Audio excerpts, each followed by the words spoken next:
میرے محترم دوستوں، بزرگوں اور بھائیوں، اللہ تعالی قدیر ذات ہیں۔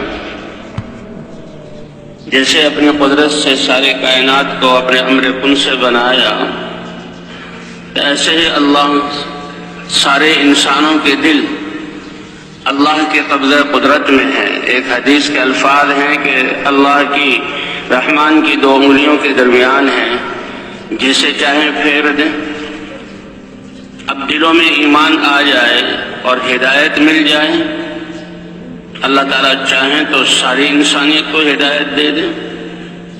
فرشتوں کو نور سے پیدا کیا، طاعت کا مادہ رکھا اور ان کو اپنی عبادت میں لگایا، اور ایسی عبادت میں کہ لا یعصون اللہ ما امرهم ویفعلون ما یؤمرون، کہ اللہ نے جو حکم دے دیا اس کی نافرمانی نہیں کرتے، اور جو اللہ نے حکم دیا ہے اس کو کرنے میں لگے ہوئے ہیں۔ حدیث پاک میں آتا ہے یہ 7 آسمان، انسان تو صرف اس زمین میں آباد ہے، اور زمین کا بھی کتنا حصہ پہاڑ، صحرا اور میدان اور سمندر ابھی خالی ہے،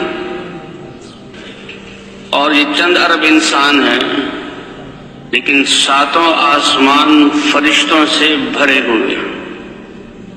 حدیث میں پاک میں آتا ہے اتت السماء، یہ آسمان اپنے اوپر بوجھ کی وجہ سے ان سے ٹوٹنے کی آواز، ٹوٹنے کے قریب ہو گئے، یہ آواز نکلتی رہتی ہے،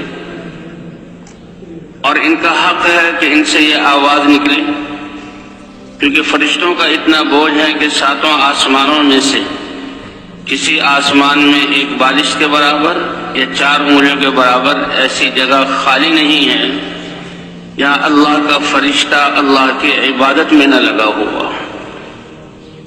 اور فرشتوں کی عبادت کیا ہے کہ جس کو قیام کا حکم دیا، جب سے پیدا کیا جب تک وہ رہے گا، موت واقع ہوگی وہ قیام میں ہوگا، اور جو رکوع میں ہے تو وہ رکوع میں رہے گا ہمیشہ، کوئی سجدے میں ہے، کوئی جلسے میں ہے، کوئی تشہد میں ہے، کوئی تسبیح میں ہے، کوئی تکبیر میں ہے، اور قیامت واقع ہوگی تو ان کی روحیں نکلیں گی۔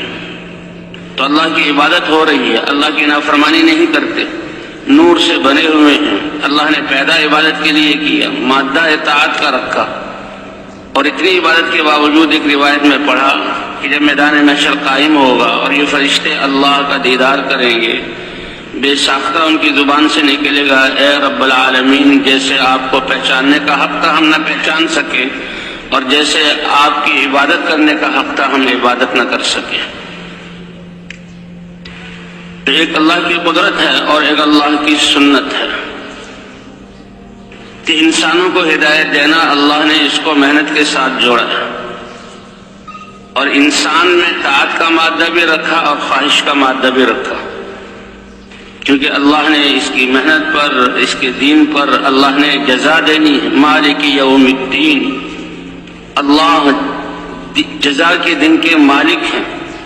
دین کا ایک معنی جزا کا ہے، یعنی دین ایک ایسا طریقہ زندگی اور ایسے عوامل کا مجموعہ ہے، ہر بول پر، ہر سننے پر، ہر عمل پر اللہ تعالیٰ اس کو بدلہ عطا فرمائیں گے، اور یہ ساری دنیا اپنے خزانوں سمیت ایمان والے کے ایک عمل بلکہ سبحان اللہ کا بدلہ نہیں بن سکتے۔ اس لیے اللہ نے اس دین کے اجر کو قیامت میں اور آخرت کے دن میں اس کو جو ہے مؤخر کیا ہے، اور اس دن ان کے اعمال کا بدلہ دیا جائے گا۔ اس لیے دنیا میں تو اللہ نے اللہ کی جو سنت ہے، حضرات انبیاء کرام کو انسانوں کی ہدایت کی محنت کے لیے بھیجا۔ انسان جیسے رات بیان میں کہ اللہ کو یہ بہت محبوب ہے، اور اللہ نے اس کے لیے ایک طریقہ زندگی دین بنایا اور دنیا میں نبیوں کے ذریعے بھیجا تاکہ یہ دین پر چل کر کامیاب ہو۔ اب یہ دین انسانوں کی زندگی میں کیسے آئے، اس کے لیے اللہ نے نبیوں کی محنت، حضرات انبیاء کرام کو بھیجا۔ حضرت آدم علیہ السلام پہلے انسان ہیں، ابو البشر ہیں، وہ بھی اللہ کے رسول، اپنی نسل اور اولاد کی تربیت کی اللہ کے ایمان اور اللہ کے دین کے مطابق. پھر نبیوں کا سلسلہ چلتا رہا.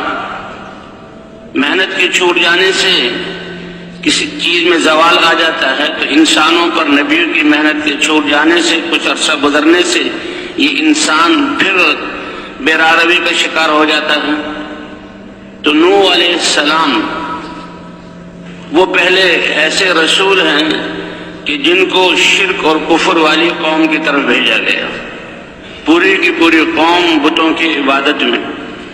اللہ تعالیٰ نے سورہ نوح میں نوح علیہ السلام کی دعوت اور پورے قصے کو ذکر کیا کہ وہ مشرک اور بتوں کی پوجنے والے، ان کے نام بھی اللہ نے قرآن میں ذکر کیے. اب ان کو اللہ چاہتے تو ہدایت دے دیتے، اللہ قادر ہے، لیکن اللہ کا نظام اور سنت کیا ہے کہ نوح علیہ السلام کو دعوت دے کر بھیجا. یہ دعوت اتنا طاقتور امر ہے کہ اللہ خود داعی ہے. واللہ یدعو الی دار السلام. اللہ تعالیٰ اپنے بندوں کو، انسانوں کو سلامتی کے گھر جنت کی طرف بلاتے ہیں.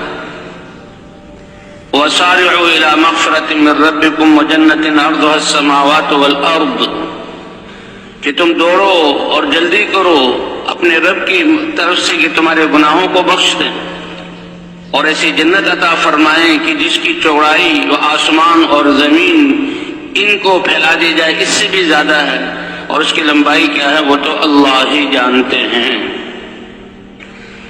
تو سب سے پہلے داعی تو اللہ ہے، اور انسانوں کی زندگی کے بننے کے لیے اللہ نے نبیوں کو دعوت دے کر بھیجا. اور حضرت نوح علیہ السلام اس دعوت کو لے کر آئے تو بہت طاقتور کام ہے. اللہ داعی ہیں، نبیوں کو حق کی دعوت دے کر بھیجا. اور نوح علیہ السلام ان کی دعوت کا عرصہ تو 950 سال ہے. جب بھی انسانیت بگڑی، انسانوں کا بگڑنا کیا ہے کہ ان کے دل کے یقین کا بگڑ جانا. اور انسان کی زندگی تابع ہے دل کے یقین کے. جب یقین بگڑا تو اعمال بگڑ جاتے ہیں، اور اعمال کے بگڑنے پر اللہ نے دار و مدار رکھا ہے حالات کا، تو حالات اللہ بگاڑ دیتے ہیں. جیسے اللہ چیزوں کے خالق ہیں، ایسے ہی اللہ حالات کو بھی اتارنے والے ہیں. حالات بھی اللہ کی طرف سے آتے ہیں.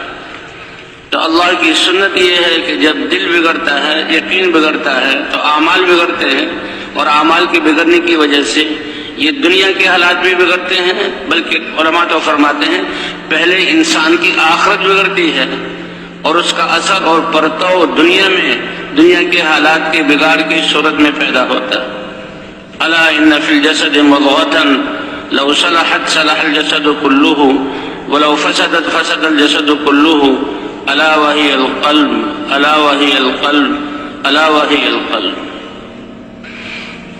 انسان کے جسم میں ایک خون کا لوتھڑا ہے، اگر وہ صحیح ہو جائے تو سارا جسم ٹھیک ہو جاتا ہے، اور اگر وہ بگڑ جائے تو سارا جہاں جسم بگڑ جاتا ہے.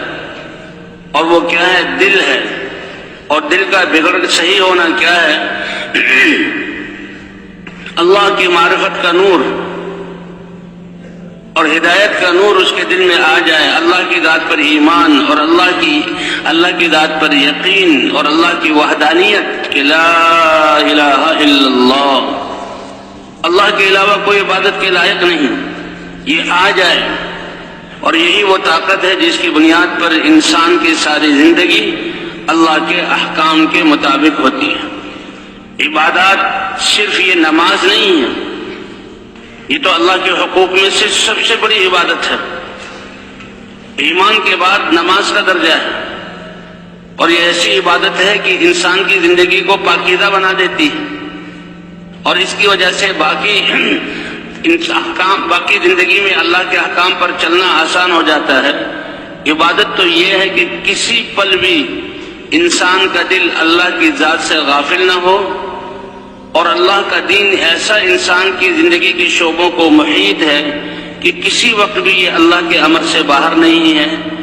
جہاں پر بھی ہے، جو وقت بھی ہے، جس حال میں ہے، اللہ کے امر کو دیکھے اور اس امر کو اللہ کے نبی کے طریقے پر پورا کر لے، یہی کامیابی ہے. جو کچھ سناتا ہے اللہ اس پر عمل کرنے والا اور آگے لوگوں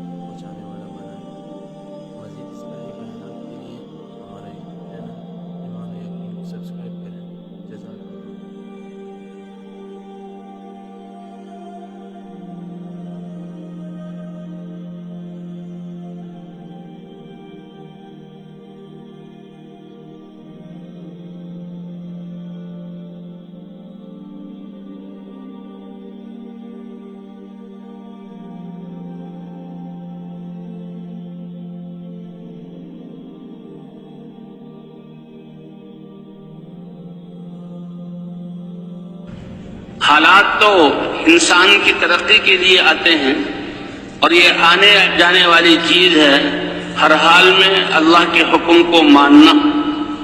کہتے ہیں یہی کامیابی ہے کہ انسان اللہ کے حکم کو دیکھے اور اس حکم کو نبی کے طریقے پر پورا کر لے تو مطمئن ہو جائے۔